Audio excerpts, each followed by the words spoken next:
الرحمن الرحیم۔ آپ صلی اللہ علیہ وآلہ وسلم نے فرمایا، ایک ایسا گناہ جس سے 80 سال کی نیکیاں ضائع ہو جاتی ہیں اور اس کے لیے دوزخ میں ایک کنواں تیار کیا جاتا ہے۔ مکمل تفصیلات جاننے کے لیے ویڈیو کو آخر تک ضرور دیکھیے گا۔ زمین کب روتی ہے؟ اللہ پاک نے زمین و آسمان میں بشمول جن و انس جو کچھ بھی پیدا کیا ہے، ہر چیز کو قوت سماعت اور قوت گویائی عطا فرمائی ہے۔ ہر چیز اپنی اپنی زبان میں اللہ کے ذکر میں مصروف ہے۔ ایسی تمام چیزیں جو اللہ پاک نے پیدا کی، جب ان کو کوئی چیز عطا کرتا ہے تو وہ اس پر شکر بھی ادا کرتی ہے، اور جب ان کو کوئی تکلیف پہنچتی ہے تو وہ اس کا اظہار بھی کرتی ہے۔ لیکن یہ اور بات ہے کہ اللہ نے ایسی آوازوں کو جن و انس سے پوشیدہ رکھا ہے۔ دھرتی یعنی زمین کو ہی لے لیجئے، زمین بولتی بھی ہے، سنتی بھی ہے، خوشی غمی کو محسوس بھی کرتی ہے اور اس کا اظہار بھی کرتی ہے۔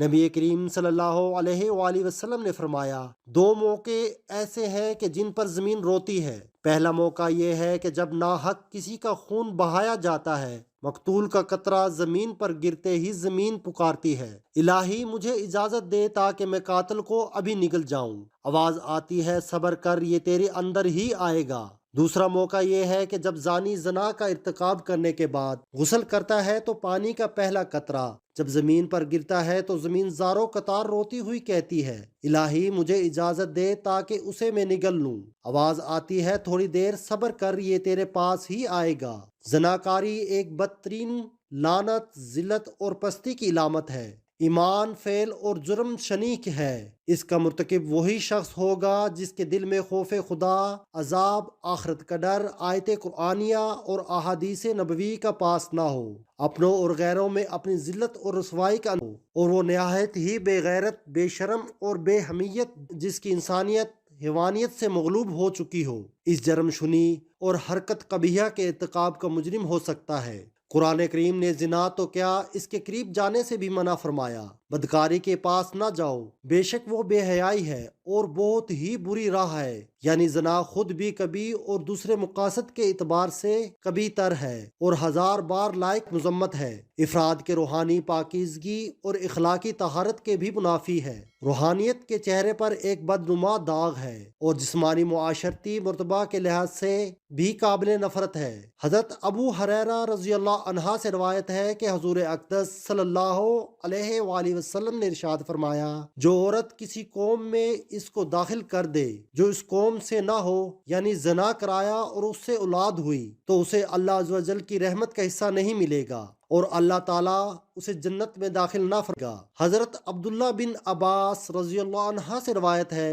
کہ رسول اللہ صلی اللہ علیہ وآلہ وسلم نے ارشاد فرمایا، جس قوم میں زنا اور سود ظاہر ہو جائے تو انہوں نے اپنے لیے اللہ عز و جل کا عذاب کو حلال کر لیا۔ حضرت عمر بن عاص رضی اللہ عنہ سے روایت ہے کہ نبی اکرم صلی اللہ علیہ وآلہ وسلم نے ارشاد فرمایا، جس قوم میں زنا ظاہر ہوگا وہ قحط میں گرفتار ہوگی، اور جس قوم میں رشوت کا ظہور ہوگا وہ قوم روم میں گرفتار ہوگی۔ حضرت بریدہ رضی اللہ عنہ سے روایت ہے کہ رسول اللہ صلی اللہ علیہ وآلہ وسلم نے فرمایا، ساتوں آسمان اور ساتوں زمینیں بوڑھے زانی پر لعنت کرتی ہیں۔ زانیوں کی شرمگاہ کی بدبو جہنم والوں کو ایذا دے گی۔ نبی کریم صلی اللہ علیہ وآلہ وسلم نے فرمایا، زنا سے 6 باتیں ظہور پذیر ہوتی ہیں، 3 دنیا میں، 3 آخرت میں۔ دنیا میں زانی کا چہرہ سیاہ ہو جائے گا، اس لیے اس کے رزق میں تنگی آئے گی اور عمر سے برکت نکل جائے گی۔ آخرت میں اللہ تعالیٰ کی ناراضگی میں گرفتار ہوگا،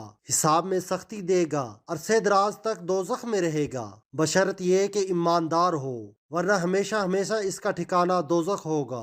نبی کریم صلی اللہ علیہ وآلہ وسلم نے فرمایا، جو کوئی آزاد یا غلام عورت سے زنا کرتا ہے، اس کی قبر میں 20 لاکھ سوراخ کر دیے جاتے ہیں، جن سے سانپ اور بچھو اور آگ کے شعلے اس پر حملہ آور ہوتے ہیں، اور وہ اسی طرح عذاب قبر میں مبتلا رہتا ہے۔ نبی اکرم صلی اللہ علیہ وآلہ وسلم نے فرمایا، 3 قسم کے آدمیوں پر اللہ تعالیٰ نظر رحمت نہیں فرمائیں گے۔ نمبر 1 بوڑھا زانی، نمبر 2 جھوٹی تقریریں کرنے والا، نمبر 3، تکبر کرنے والا فقیر۔ آپ صلی اللہ علیہ وآلہ وسلم نے فرمایا، زنا سے 80 سال کی نیکیاں برباد ہو جاتی ہیں، اور دوزخ میں ایک کنواں زانیوں کے لیے تیار کیا جاتا ہے جس میں انہیں عذاب دیا جاتا رہے گا۔ اس کا نام حاویہ ہے۔ اسے اگر ایک ذرہ نکال کر دوزخ کے دوسرے حصوں میں ڈالا جائے تو وہ اس سے جل جائے۔ کسی انسان کا قتل کرنا کتنا بڑا گناہ ہے۔ احادیث سن لیجئے۔ حضرت ابو سعید خدری اور حضرت ابو ہریرہ رضی اللہ عنہ سے روایت ہے کہ حضور نبی کریم صلی اللہ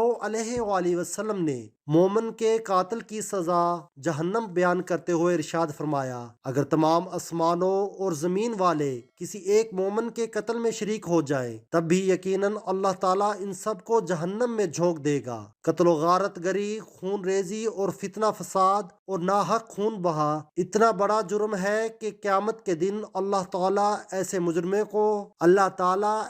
مجرموں کو سب سے پہلے بے نقاب کر کے کیفر کردار تک پہنچائے گا۔ حضرت عبداللہ بن مسعود رضی اللہ عنہ بیان کرتے ہیں کہ حضور نبی اکرم صلی اللہ علیہ وآلہ وسلم نے خون ریزی کی شدت بیان کرتے ہوئے ارشاد فرمایا، قیامت کے دن سب سے پہلے خون ریزی کا فیصلہ سنایا جائے گا۔ حضرت عبداللہ بن عمر رضی اللہ عنہ سے روایت ہے کہ نبی کریم صلی اللہ علیہ وآلہ وسلم نے باہمی خون خرابہ اور لڑائی جھگڑے کے تباہ کن نتائج سے خبردار کرتے ہوئے فرمایا کہ قتل و غارت گری اتنا بڑا جرم ہے کہ اگر کوئی فرد یا طبقہ اس میں ایک مرتبہ ملوث ہو جائے تو پھر اسے اس سے نکلنے کا راستہ نہیں ملے گا۔ حضرت انس رضی اللہ تعالی عنہ سے روایت ہے کہ آپ صلی اللہ علیہ وآلہ وسلم نے ارشاد فرمایا، بڑے کبیرے گناہوں میں سے ایک کسی جان کو ناحق قتل کرنا ہے۔ کسی مسلمان کو ناحق قتل کرنے والا قیامت کے دن بڑے خسارے کا شکار ہوگا۔ حضرت ابو بکر رضی اللہ تعالی عنہ سے روایت ہے کہ نبی کریم صلی اللہ علیہ وآلہ وسلم نے ارشاد فرمایا، اگر زمین و آسمان والے کسی مسلمان کے قتل پر جمع ہو جائیں تو اللہ تعالیٰ سب کو اوندے منہ جہنم میں ڈال دے۔ اللہ پاک